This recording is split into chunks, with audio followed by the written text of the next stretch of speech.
ବାଙ୍କିଠାରେ 42ତମ କ୍ରୀଡ଼ା ଓ ନୃତ୍ୟ ପ୍ରତିଯୋଗିତା ଅନୁଷ୍ଠିତ। ମୟୂରଭଞ୍ଜ ଜିଲ୍ଲା ବାମନଘାଟି ଉପଖଣ୍ଡ ବିଜାତଳା ବ୍ଲକ ବାଙ୍କିଠାରେ ବାବା ତିଲକା ସ୍ପୋର୍ଟିଂ କ୍ଲବ ଆନୁକୂଲ୍ୟରେ 42ତମ ବାର୍ଷିକ କ୍ରୀଡ଼ା ଓ ନୃତ୍ୟ ପ୍ରତିଯୋଗିତା ଅନୁଷ୍ଠିତ ହୋଇଯାଇଛି।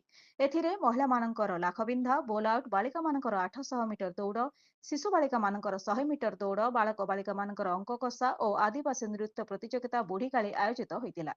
ଏଥିରେ ମୁଖ୍ୟ ଅତିଥି ଭାବେ ପୂର୍ବତନ ମନ୍ତ୍ରୀ ସୁଦାମ ମାର୍ଣ୍ଡି ଯୋଗ ଦେଇଥିବା ବେଳେ ସମ୍ମାନୀୟ ଅତିଥି ଭାବେ ପୂର୍ବତନ ଜିଲ୍ଲା ପରିଷଦ ଝୁରିଲାଲ ମହନ୍ତ, ଲୁହାକାନି ଗ୍ରାମ ପଞ୍ଚାୟତ ପିଏସ୍ ମେମ୍ବର ଦିଲ୍ଲୀପ କୁମାର ଗିରି, ଭାଗବତ ହେମ୍ରମ ପ୍ରମୁଖ ଯୋଗଦେଇ କୃତି ପ୍ରତିଯୋଗୀମାନଙ୍କୁ ଆକର୍ଷଣୀୟ ପୁରସ୍କାର ଦେଇ ପୁରସ୍କୃତ କରିଥିଲେ।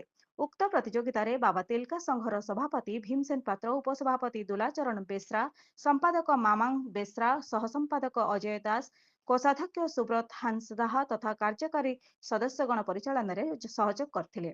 ଏହାକୁ ଦେଖିବାକୁ ସ୍ଥାନୀୟ ତଥା ଦୂରଦୂରାନ୍ତରୁ ଲୋକମାନଙ୍କର ପ୍ରବଳ ଭିଡ଼ ଦେଖାଯାଇଥିଲା। ରାଇରଙ୍ଗପୁରରୁ ସାମଳେନ୍ଦୁ ପରିଡ଼ାଙ୍କ ରିପୋର୍ଟ, ଜନଶକ୍ତି ଟିଭି।